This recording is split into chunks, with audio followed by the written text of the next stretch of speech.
انا بسبب كيس اندومي جالي سرطان في الدم، بسبب كيس اندومي يدمر لي حياتي. يا مساء الخير، عاملين يا رب تكونوا بخير. معاكم عبدو ناجي في فيديو جديد. النهارده فيديو غير اي فيديو، بصراحه انا مش عايز اطلع اتكلم فيه، بس قلت لازم اطلع اتكلم فيه لان انا ما بحبش الشخص اللي بيطلع يبتلي نفسه بمرض عشان يجيب مشاهدات او يطلع ترند. فانا هجيب لكم اول الشخص ده من اوله واخره ونشوف هو بيكذب ولا صادق. يلا بينا. بصوا احنا هنجيب اول فيديو اهوت ليه هو بسبب كيس اندومي يدمر لي حياتي ويجيب لي حاجه انا كنت يعني عمري في حياتي ما كنت متخيل انها تجيلي.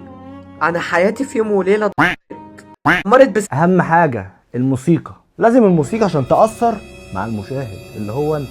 فبينا نكمل. بسبب كيس اندومي يدمر لي حياتي ويجيب لي حاجه انا كنت يعني عمري في حياتي ما كنت متخيل انها تجيلي. انا مش عايزك تتعاطف معايا ولا عايز حد انا عن نفسي انا مش متعاطف معاك، انا عمري ما اتعاطف مع شخص بيمثل.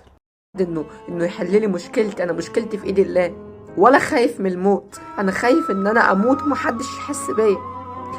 بالله عليك، انا مش بقولك ما تاكلش اندومي، انا بقولك لما هو بصوا يا جدعان، هو الاندومي فعلا لو بيجيب حاجه كانت منع من مصر، يعني هو كانت منع من مصر من بدري. ودايما ما تفرطوش في شيء، يعني كل بس ما تفرطش فيه في اي حاجه في اللي ربنا خلقها. فدوت اللي عايز اوصله لكم. فيلا نكمل. تيجي تعمل كيس الاندومي ده اقف كده لحظه وفكر في اللي جالي بسببه. انا بسبب كيس اندومي جالي سرطان في الدم. في ايه تاني؟ لا انتوا متخيلين يعني يوم لما يبتلي نفسه بمرض عشان مشاهدات؟ انتوا متخيلين ليه؟ متخيلين؟ انا مش عايز اي حد يقع نفس الغلطه اللي انا وقعت فيها، لان الاندومي فعلا لما انا كنت بجيب الكيس وافتحه، انا مش كنت بفتح كيس اندومي، انا كنت بفتح قبر بايدي وانا ما كنتش اعرف. انا ما كنتش باكل فراخ ولا لحم ولا اي حاجه، انا كنت باكل الاندومي يعني. اعوذ بالله يا جدع. انت ازاي كده؟ يعني لا بجد، انت ازاي كده انك تبتلي نفسك بمرض عشان خاطر اكتف او مشاهدات او فلوس ايا كان؟ ما ممكن ربنا يبتليك بالمرض بجد. فليه نبتلي نفسنا بالمرض واحنا في احسن حال؟ كفايه ان الواحد صحته موجوده الحمد لله. فنكمل الفيديوهات الباقيه عشان الناس ما تفتكرش بس في اول فيديو ان هم ظالميني وان هو فعلا تعبان. فنكمل. نجيب الفيديو ده فيديو ليه قديم بيمثل فيه، فاحنا هنجيبه. ناس كتير قوي بتسالني انت ايه قصتك؟ قصتي زي اي قصه في الدنيا، بني ادم وغلط ومفيش بني ادم ما بيغلطش. القصه بتاعتي ان انا مشيت في سكه كان وصلني لمرحله اني خلاص اي فلوس معايا كنت بصرفها على الخرا اللي كنت بشربه.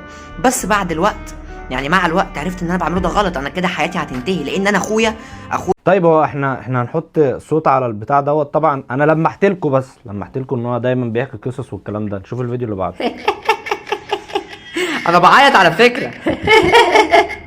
والله بعيط، وقسما بالله بعيط حقيقي، بس باخدها بضحك وهزار عشان محدش هيحس بيا، انت فاهم يا جدع؟ ده انا حاسس بيك قوي.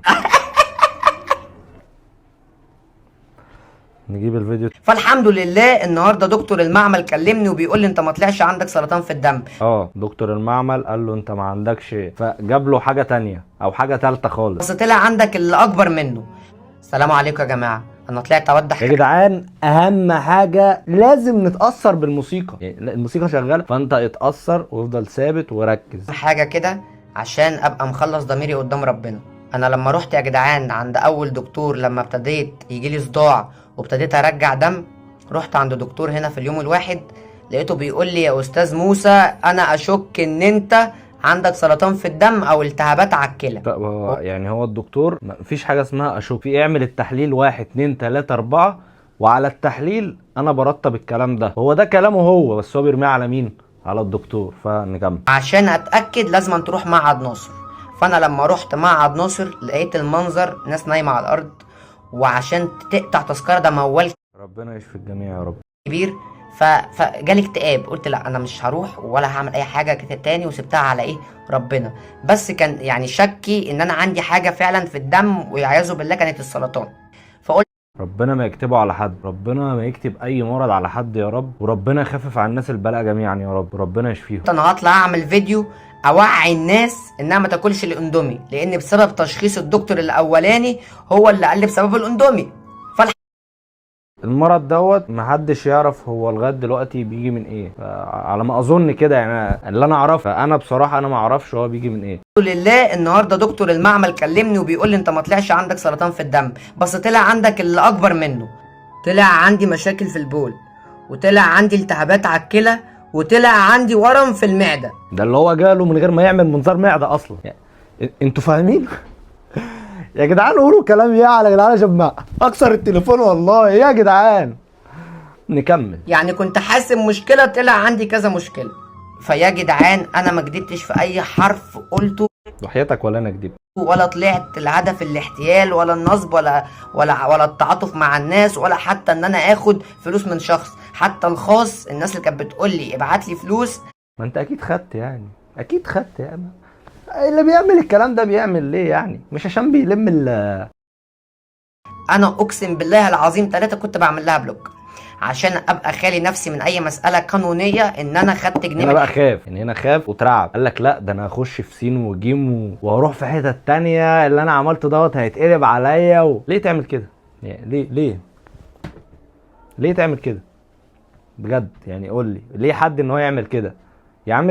انا بقالي كتير ما بصورش والله، انا بقالي مثلا بتاع ازيد من سنه ما بصورش، اتخنقت من التصوير، فدمي اتحرق ان انت عامل فيديوهات زي كده. ما يعني هسكت؟ طبعا مش هسكت، لازم اطلع اعمل عليها فيديو. طبعا يا جدعان ما تفرطوش في شيء يعني، ما تفرطش في شيء، كل حاجه بس ما تاكلش منها كتير يعني. هو طبيعي هيعمل، عشان هو املاح هيعمل مشاكل في البول طبيعي، فانت دايما ما تعرضش نفسك للتعب يعني، اللي هو بحيث ان انت مثلا احط ملح، احط رشه ملح، سنه ملح، سكر، اللي هو في المعقول، مش على طول حلويات حلويات حلويات، ملح موالح موالح. ما طبيعي الكلام دوت هيتعبنا. فربنا يشفيكم وركزوا في حياتكم واهتموا بصحتكم، واهم حاجه يا جدعان، اهم حاجه تلعبوا رياضه. ربنا يشفي الناس جميعا يا رب. كان معكم اخوكم عبده ناجي، مش عايز اي حد يكون زعلان مني، اي حد زعل مني واللي هيجي يقول لي انت بتظلمه، انا عادي ممكن استعداد اعمل فيديو تاني واجيب له فيديوهات تاني وهو بيمثل. انا دولت اللي لقيتهم قدامي. باي.